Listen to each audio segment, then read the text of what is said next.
Something new for the channel. I thought I'd try my hand at a deck tech and see how it goes, so why don't we just get straight into it. Yuriko the Tiger's Shadow is a 3-mana 1/3 ninja in black and blue with some very powerful abilities.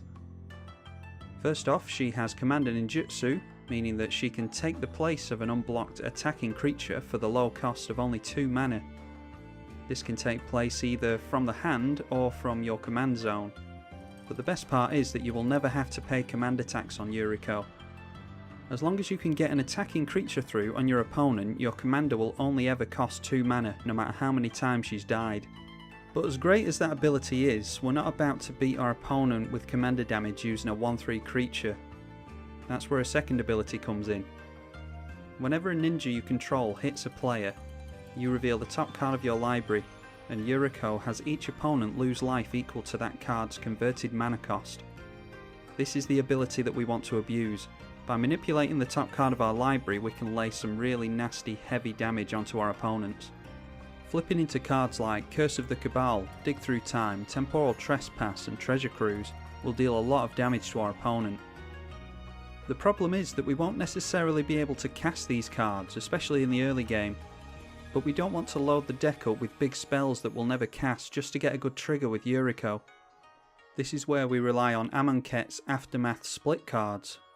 These spells will not only give us a relevant, usable effect on either side of the card, but they also have a big total CMC, as you have to take both sides of the card's cost into account when you're calculating the converted mana cost of the card. For instance, Rags to Riches would deal 11 damage to our opponent when flipped with Yuriko. But what happens if we actually do draw into one of those big damage dealing spells before we get a chance to use it as part of Yuriko's trigger? We don't want to keep hold of dead cards the entire game, and that's where our top deck manipulation comes in.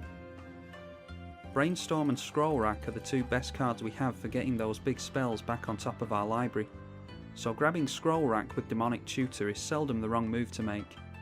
But if we're lucky enough to not draw into those big spells, then we can make use of the cards that are in the deck solely to put them on top of our library. Liliana Vess, Vampiric, Mystical and Personal Tutor, Imperial Seal, Telling Time and Limdul's Vault are all means of deciding what we reveal with Yuriko.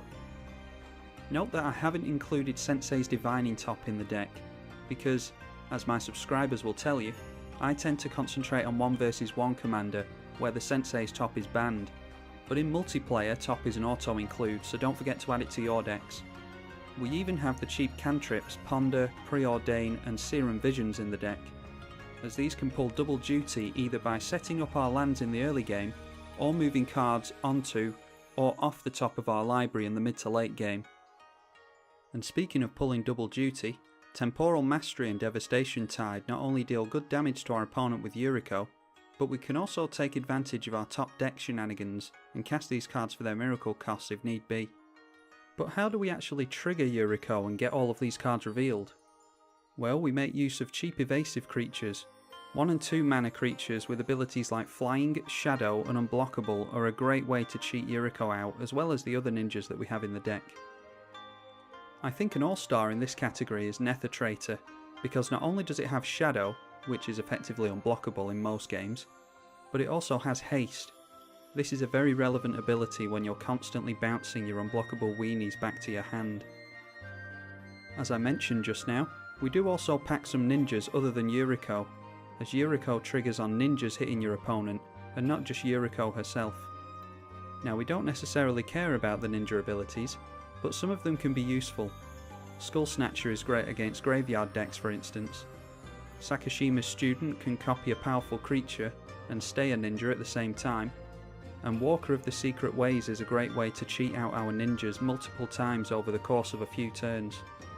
But once the ninjas are out, we may struggle to deal damage with them, so Higger of the Still Wind, Filth and Tetsuko make our ninjas unblockable, meaning we can still get those triggers off even through the big scary creatures our opponents may have.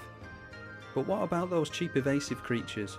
We still want to make use of those even though we've got our ninjas lined up and ready to go. Conspiracy, Xenograft and Arcane Adaptation are enchantments that turn all our creatures into ninjas. With one of these enchantments on the battlefield, our cheap evasive weenies are arguably better than the actual ninjas, as they can trigger Yuriko with ease. As for the mana base, it's quite simple. Your typical basics, dual lands and fetches, but we also have a couple of man lands in the deck. Mutavault is a ninja as well as every other creature type, so we can try and sneak that past our opponent. And Creeping Tar Pit is also an unblockable creature when it's animated. These cards will help us recover from a board wipe even if it is a little slow. Now I do have some gameplay videos of this deck up on the channel, and a link to the playlist is in the description if you're interested. So that's it. Are there any other cards I missed? How do you run your Yuriko decks? I'd be intrigued to see if there's any tactics people use that are dissimilar to this one. Let me know. I hope you all enjoyed this first ever deck tech. As ever, I'm tribalkai on the EDH channel. Thank you for watching.